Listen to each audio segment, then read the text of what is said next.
Welcome back to the archive. If you haven't seen the first episode, aka May 2008, go check it out now for an intro to this series. Now, let's check out the first video titled My First Day of 2009. This is my first video of 2009, and it's actually the first video in the archive that has a year that isn't 2008. So what? It sounds like I'm trying to talk about something so profound and amazing, but it's all just logical common sense that's totally meaningless. Later in the video, I film myself creating the 2009 folder in Massive Archive, ready to store all my 2009 videos, and I discovered that the entire 2008 video folder was only 20 gigabytes, which takes up less space than a single month of my archive from more modern years. Next up, I check out how much storage space I have on my computer. I don't have much space left, unfortunately. In your time, you would probably have a lot more space. It's amazing to think that back then, I had less than 400 gigs of space, yet now I've got almost 10 terabytes of space on my computer. Anyway, in the next video, I plan to jump scare my dad. I want to scare Dad with my iPod Touch. Now there's this thing on it, I'll just show you. Why the heck did I set my lock screen as the Mona Lisa? That in itself is scary. Anyway, let's check out this app that's supposed to scare you. Haunted. Okay. So basically,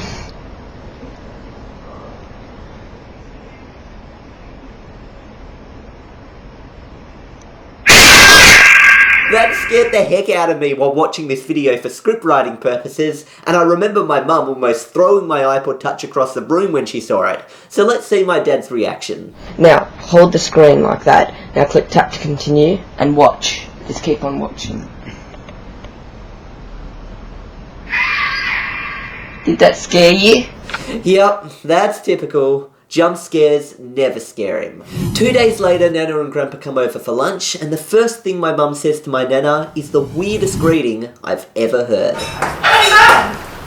How's your underpants? Nana didn't respond the first time, so my mum asks her again. How's your underpants? Good. Good? How are you? Do they fit perfect? Are they...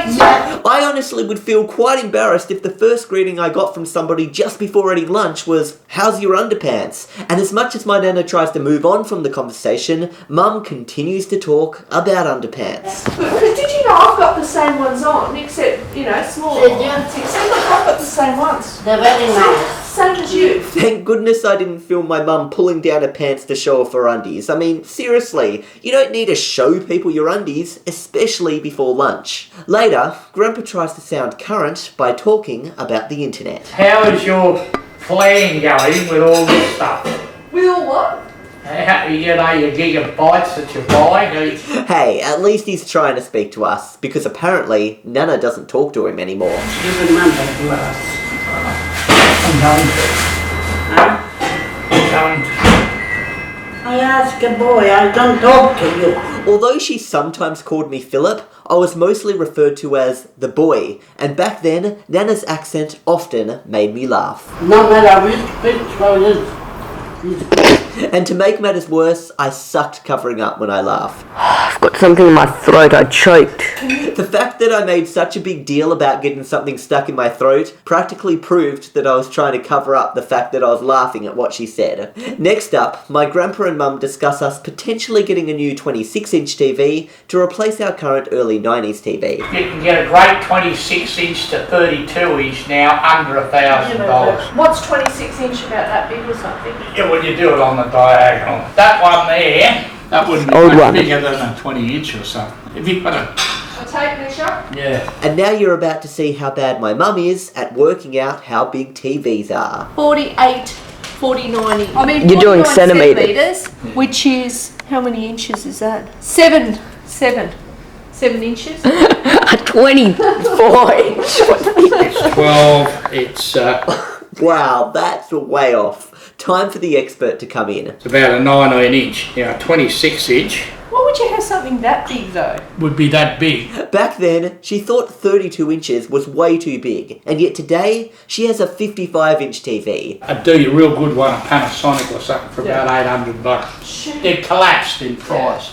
Why'd they collapse in price? Because the world economy has collapsed. No one's buying them anymore. So let's find out why the world economy has collapsed. It's the Reserve Bank's fault. What? It's one idiot's fault. George Bush. Call the President of the United States. It looks like no matter what president the US has, everybody seems to dislike them. Anyway, later on in the video, I make my way over to the neighbour's house to borrow their dog Obi, but since they aren't home, I return to our apartment and hear my nana accuse my grandpa of eating a whole 1 kilo bag of lollies without letting her eat any. Very bothered. Big bag like that. I think it's a kilo. Lollies. And I looked the other day for it. It's gone. I never touch it. I'm not interested. Still alive. I didn't see any. I wouldn't mind having a couple of jellies. I'm guessing this lolly argument is the reason why my nana doesn't talk to my grandpa anymore. In the next video, I just talk about various fake Windows 7 build screenshots that have been uploaded, so let's skip forward to the 8th. Guess what? Google says something different. Something very... Well, actually, it's only changed a digit, but it makes me a little bit more happy, and it tells me that I really am in 2009. So all I'm talking about here is the fact that under Google search it now says copyright 2009 rather than 2008. I remember being really annoyed during the first few days of 2009 seeing Google still saying copyright 2008, and I thought, what's the point of being in 2009 if Google won't even admit or proudly display 2009 in their copyright logo? Anyway, this video is just about to take a dip into the Twilight Zone. Because I've been watching Twilight Zones with my family. My family is actually 4, but the 4th one can't actually watch the Twilight Zones because the 4th one's in isolation right now. Saying that the 4th member of my family is in isolation at that particular moment is the weirdest way of explaining pregnancy that I've ever heard. Anyway, let's move on. I hope I get the Windows 7 beta. Right now, it's a struggle to do anything. Only the first 2.5 million people will get the beta with a product key, so I really want to get this. I'm struggling so much to get this. I'm constantly reloading the Windows 7 site again and again and again, hoping that they put it up there and I can quickly download it, get it, but now I've got to work at Macca's tonight, and that's only in... Only the first 2.5 million people will get it. That's a lot of people. The urgency here is hilarious. Basically, Microsoft announced that they would release a beta of Windows 7, and I kept reloading the page all day, trying to be one of the first 2.5 million to download it, otherwise I'd miss out.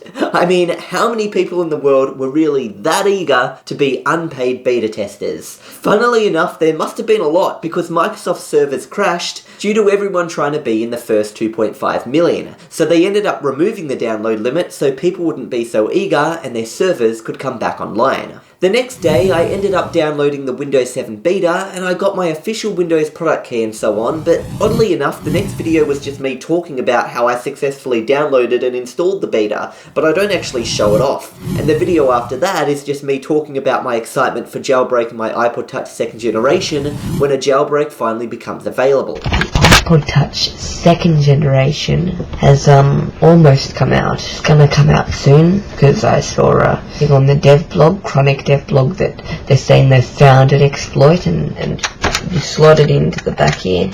You can have that with all the buttons on the screen on this. Yeah, so basically I was excited about running emulators on my iPod. The other reason I wanted a jailbreak was so that I could place my apps in folders, which didn't exist in iOS back then. Next up, my nana and grandpa come over for lunch again, and boy, I wish that camera had image stabilization. Hello.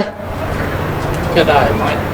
Yeah, my grandpa was a stereotypical Aussie, saying the phrase, "Good day, mate," which is frustrating because I'm always saying to Americans that nobody here in Australia actually says it. But when I come to think about it, quite a few Aussies actually use the phrase. My property manager even uses it when he greets me in emails. Anyway, my dad had to leave early for work, so he didn't join us for lunch. Bye-bye now. Bye. No, this isn't a video glitch. My dad just has a habit of doing weird things when he notices that he's being filmed. And he's not the only strange one in the family. I'm full. We'll have cake now.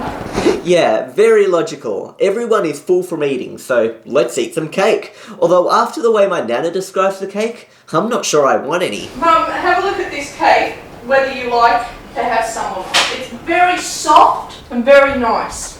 No, thank you. You don't like it? How do you not like that? I love that. Look like dog poo. You know what it is? It's rich, dark fruit cake. Beautiful. Good. Very light. Moving on to the next video now, we find out how eager my mum is for the baby she's pregnant with to be a girl. She wants it to be a girl. If it's a boy, because my dad caused it to be a boy, my dad's out of the house, he's gone, and he has to raise it by himself. Wow, that's a bit much. I mean, I got no words. If it's a girl, we're going to call it Jasmine. But now Mum's starting to, well, for a while, my mum keeps on thinking Chloe. So we're sort of in between Jasmine or Chloe, and we've got no boy names, because Mum said if it's a boy, it's out. She wants nothing to do with it. She seems to be really against boys. I mean, was I that bad to raise? Thank goodness the baby she ended up with ended up being a girl. Anyway, in the next video, Dinah shows off her pregnant belly at 10 weeks, which isn't too noticeable yet. So let's just move on to me talking about McDonald's. I'm going to talk to you a little bit about, like, McDonald's. It's a very horrible place to work, I think, and you get really barely any pay. Right now I get $7.80 an hour. Wow, not even 8 Australian dollars per hour? Back in 2009, the average Australian earned $32 per hour. But of course, being 14 and working at McDonald's, I earned a lot less. In the next video, I discuss how I got burned at McDonald's while cooking the fries. But enough about me working at McDonald's. Let's hear about my mum and grandpa's early job experiences when my grandpa comes over the next day. Do you know what? Philip's got a new name for McDonald's. McHill. Ever since he's been working at McDonald's, he's earned about $600, haven't you, John? You got burnt yesterday with the chip making machine. You got cut on the bin as well. Burned by fries and cut by a bin. Now I guess I know what it feels like to be a piece of trash. Anyway, it was this conversation that led to hearing about my grandpa's early jobs. When I was young, Diana, I used to deliver orders for a grocery shop on an old bloody push bike with a basket on the front of it. Nah, just kidding with those subtitles there. He said basket, not that other word. A basket, you mean a basket on the front of the bike? It had a basket they used to put a box in with people's orders. They used to get a shilling up order, which is 10 cents. How much was 10 cents back then? Like, I heard you can go to the movies for 10 cents back in 1950s. Sixpence downstairs and ninepence upstairs to go to a movie. What's the difference upstairs and downstairs? Better soup. Oh, All the rich ones upstairs. I don't have that anymore, that stuff. No. Listening to my grandpa talk about the past is certainly interesting, but my mum's job history is a lot more on the funny side. I've done heaps of jobs actually in my time, gosh. Heaps of register jobs, you know, Woolworths, Coles, packing, dental assistant, BBC hardware. I'll never forget one man comes in, he buys a heater, and you just say the same old thing to all the customers because you get in a routine where you almost become robotic. And I always say at the end of it, do you want a bag with that? Do you want a bag? Anyway, he bought a great big oil heater. A what? A great big oil heater. You know, an oil heater. And I actually looked at him. You know, I wasn't trying to be funny. I actually must have been in robot stage. I didn't even know what I said. I said, would you like a bag with that? And he looked at me, looked at the heater, and he says, no, I think I'll be right. And the woman behind me that was on the register behind me, she was bending over, laughing ahead of. She said, do you realise what you just asked that man? Want the bag with that big oil heater? You know what he should have done to humour me? He should have said, yeah, I'll have a bag, and just watch me try and put it in a bag. Well, at least that comment didn't get her fired from the job, but unfortunately, she was a little less lucky when she worked as a dental assistant. And I did last at the dental place because I'll never forget, I'm terrible with blood, and I can't hide my facial expressions when I see things that are just... I remember holding the suction thing in people's mouth, and when he was doing stuff like root canal therapy and all this stuff that was so good, I was like that. And he actually asked me out of the room one day and he said, look, could you not do any facial expressions? You're scaring the patients. That's what he said to me. So I came back in and I was trying so hard not to do any facial expressions, no matter how gory and disgusting it looked. So anyway, one day the patient was laying with his mouth open, and I had my back turned, and the dentist was there in the chair, and he was waiting for me to prepare the injection. So I had my back turned, and what I'd done is basically the injection had like a protective thing on it, and I pulled it off. But what happened was it sort of flung back on me, and then the injection went straight through my finger, and then no one saw because I had it like they were behind me. And I thought, oh, what do I do? Because the dentist had just had a word with me about no facial expressions. I'm scaring the patient. So I thought I just pulled it out of my finger, put my finger like that, and covered it up with the other ones as if nothing had happened. Turned around like that with a big smile on my face with the injection in one hand. I thought my finger was covered up in the next, and you know what happened? No. The patient was like this, like that, because I had blood coming down my arm like that, and that was my last day. I wasn't good as a dental assistant. Well, I guess that's what you call a bloody bad day. Moving on to the next video, I discuss how my mum has now got Gmail as her Big Pond email service was so bad. You're sitting there for like 20 seconds just waiting to get in an email. You delete an email. You're there for like a minute just deleting an email. You're constantly having errors all the time. It was horrible. I have always been using Gmail, and everything you click on Gmail is instant. You compose, instant. You click on an email, instant. I mean, Gmail is instant and it's free. And instead of only a 20 megabyte allowance of emails. Only 20 megabytes of storage. These days she gets 15 gigabytes of storage, and she still goes over the limit due to how many emails she gets. Anyway, the next two videos are just me talking about Powder Game at dan-ball.jp and how the new update adds acid as a new element to play with. So we'll just finish up the video here, and I'll see you guys in the next episode featuring February 2009, the month where I jailbreak my iPod Touch and I see ultrasound footage of my future sister Jasmine. I'll see you guys then.